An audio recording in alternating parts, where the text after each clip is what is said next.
Saya ingat lagi dulu masa Nothing Phone 3 ni launch, ramai sangat orang komen. Design dia buruk lah, kamera sengit lah, design tak siap lah. Macam-macam komen yang ada. Tapi bila Nothing Phone 4a Pro ni keluar, ramai pula orang yang puji.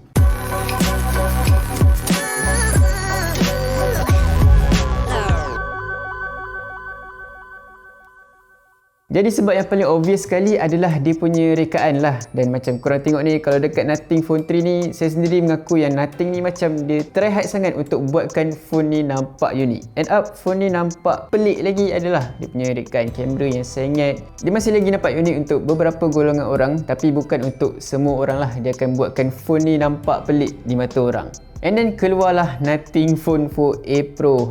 Ini barulah design yang saya boleh kata nampak fresh, nampak segar dan nampak unik. Memang kena dengan dia punya identiti Nothing tu sendirilah. Jadi apa yang membuatkan Nothing Phone 4a Pro ni berbeza dengan Nothing Phone 3a Pro yang dulu tu? Obviously dia punya rekaan kat belakang ni lah. Dia punya keseluruhan rekaan kat belakang ni yang nampak sangat berbeza. Di mana dekat belakang ni dah tak ada dah lampu glyph dan ditukarkan kepada lampu glyph matrix yang sama ada pada Nothing Phone 3. Cumanya saiz pixel dekat glyph matrix dekat Phone 4a Pro ni lagi besar lah. Jadi info yang dipaparkan dekat glyph matrix ni lagi jelas lah untuk saya. Dan saya sendiri pun lebih prefer glyph matrix yang ada dekat Phone 4a Pro ni. Tapi dia ada satu masalah.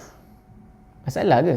Okey, dia bukan masalah. Tapi pilihan glyph toys dia tak banyak macam yang ada pada Nothing Phone 3. Sebab dia tak ada capacitive button untuk kawal glyph toys tu. Dan kalau macam korang tengok kat belakang ni, ada yang bulat ni wayang je lah. Tak ada apa pun, tak boleh kawal pun.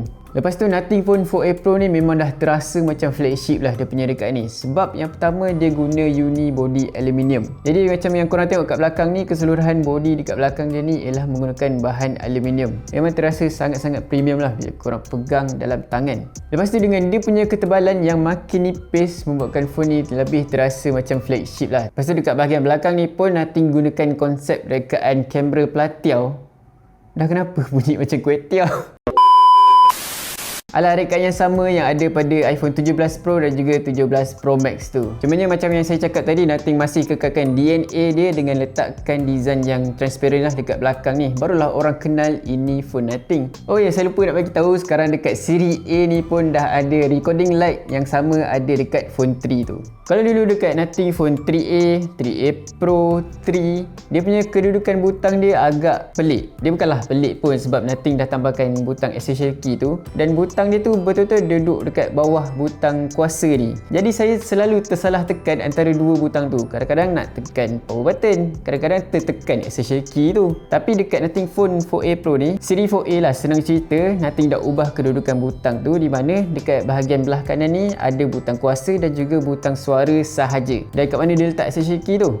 Dekat sebelah sini lah. Kat sebelah kiri ni ada satu butang je, iaitu butang essential key tu. Benda ni nampak macam kecil je, tapi impact dia agak besar jugalah untuk saya sebenarnya. Untuk ketahanan Nothing Phone 4a Pro ni ada IP65, naik sikit berbanding dengan Nothing Phone 3a Pro dulu. Cuma kalau bandingkan dengan pesaing-pesaing yang lain tu memang agak jauh lah dia punya ketinggalan. Yang lain tu dah pakai IP66, IP69 lah. Tapi macam biasalah, saya pun tak adalah nak celup phone ni dalam air. So macam kalau kena air sikit-sikit tu pun masih lagi okey je. Jadi pendek kata, untuk design yang ada pada Nothing Phone 4a Pro ni, saya boleh kata yang Nothing Phone 4a Pro ni lebih nampak flagship daripada Nothing Phone 3 ni. Tapi Nothing tak stop dekat rekaan je untuk Phone 4a Pro ni. Nothing pun bagi skrin yang baik untuk telefon ni juga. Yang pertama sekali, dia masih lagi pakai panel Flexible AMOLED dengan resolusi 1.5K. Lepas tu dia dah ada kadar segar semula sampai 144Hz. Saya rasa ini kadar segar semula yang paling tinggi lah Nothing pernah bagi dekat telefon dia.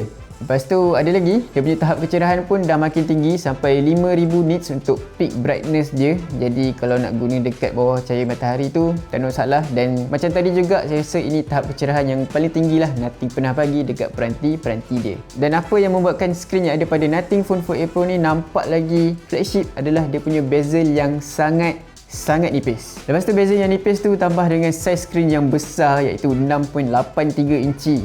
6.8 ni dah kira-kira level phone ultra lah kalau brand-brand lain tu. Cuma untuk ketahanan dia masih lagi pakai Corning Gorilla Glass 7i. Tu pun saya rasa bukan satu masalah pun. Dan dia tak pakai screen panel LTPO lah. Dia masih lagi pakai panel LTPS. Jadi sekarang cakap pasal prestasi, Nothing Phone 4a Pro ni pakai Snapdragon 7S, bukan 7S Gen 4. Dia pakai Snapdragon 7 Gen 4. Bukanlah chip yang paling baru, bukanlah chip yang paling berkuasa, tapi still dah cukup power untuk kegunaan seharian. Macam pantun. Lepas tu Nothing tambah lagi upgrade dengan menggunakan RAM 12GB LPDDR5X dengan storan jenis UFS 3.1. Jadi macam yang saya cakap tadi, chip ni bukanlah yang paling power pun, sebab chip ni pun hampir berusia 1 tahun dan kalau korang nak main game tu masih je boleh main game lagi. Cuma janganlah letak game dengan grafik yang tinggi, memang dia agak struggle lah nak run. Lepas tu apa yang membuatkan Nothing Phone 4a Pro ni lebih lancar lagi adalah dia punya Nothing OS 4.1. Macam biasa setiap kali phone Nothing yang baru keluar mesti dia akan bagi OS yang paling barulah dekat phone tu. Secara dasarnya dia tak adalah berbeza sangat dengan Nothing OS 4.0 tu yang ada dekat Nothing Phone 3 ni. Korang masih lagi boleh letak widget-widget yang ada dan special kali ni korang boleh letak widget dari pengguna-pengguna Nothing yang lain yang buat widget. Faham tak? So maksudnya korang boleh download lah widget yang pengguna Nothing lain buat yang diletakkan dalam satu aplikasi ataupun satu platform yang dinamakan Nothing Playground. Fungsi AI pun lebih kurang je macam sebelum ni, tak adalah apa-apa benda yang sangat baru ataupun mengejutkan. Cuma dia punya essential space tu saya suka kali ni sebab nampak lebih kemas dan nampak teratur sikit lah. Lepas tu untuk sokongan Android, Nothing bagi 3 tahun untuk Android dan juga 6 tahun untuk tampalan security. Masih lagi bukan yang paling tinggi, masih lagi bukan yang paling terbaik, tapi dah cukup untuk phone dalam kelas dia. Jadi sekarang kita bergerak pula dekat kamera yang ada pada Phone 4a Pro ni. Yang pertama sekali, dia punya kamera utama dia 50MP dengan sensor Sony LYT700C. Hasil gambar dia saya boleh kata agak baik untuk kelas dia, di mana kawalan cahaya dia sangat baik walaupun saya ambil gambar bawah cahaya matahari yang terik. Lepas tu dia punya warna lebih kepada ke arah natural dan dia punya ketajaman pun masih lagi boleh nampak tanpa ada sebarang overprocess yang melampau. And then Nothing masih lagi kekalkan lensa periscope telefoto 50MP dengan zoom optical 3.5 kali. Lepas tu ada in sensor zoom sampai 7 kali dan juga 140 kali maksimum zoom dia. Korang nak buat apa zoom jauh-jauh ni? Bukannya nampak apa pun. Zoom sampai 7 kali tu pun dah cukup bagus dah untuk telefon ni sebab dia masih lagi boleh kekalkan detail dan juga warna yang sama dengan kamera utama dia ni. Lepas tu lensa ultra wide 8MP ni saya tak adalah nak komen lebih-lebih sebab saya rasa lensa ni ialah lensa yang sama je yang ada dekat siri Nothing Phone 3a sebelum ni. Cuma disebabkan dengan bantuan TrueLens Engine 4.0 tu dia dapatlah bagi gambar yang nice sikit walaupun dia punya megapiksel tu rendah dan juga ada sedikit noise lah kalau korang ambil gambar pada waktu malam. Jadi untuk bateri pula, Nothing dah sumbat bateri berkapasiti 5080mAh. Saya tak tahulah korang macam mana nak consider 80mAh tu sebagai satu upgrade ke tak, tapi dia punya ketahanan bateri masih lagi sangat baik. Saya boleh guna phone ni buka Google Map 6 jam straight dari Rawang nak balik Kedah masa raya hari tu. Baki bateri pun masih lagi ada lebih kurang 35% lagi masa tu. Lepas tu untuk charging pula tak ada upgrade pun, masih lagi sama 50W. Jadi kalau korang charge daripada 20% ke 80% tu boleh dapat dalam 35 minit ke 40 minit macam tu. Dan alangkah bestnya kalau Nothing tambah wireless charging lagi dekat Phone 4a Pro ni.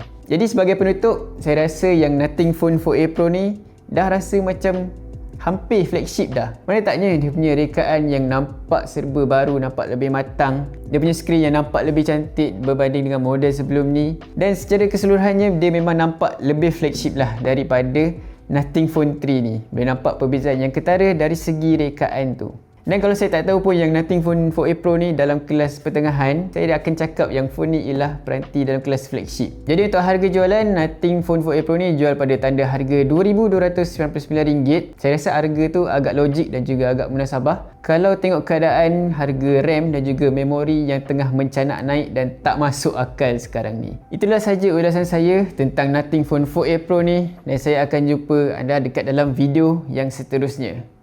Bye bye.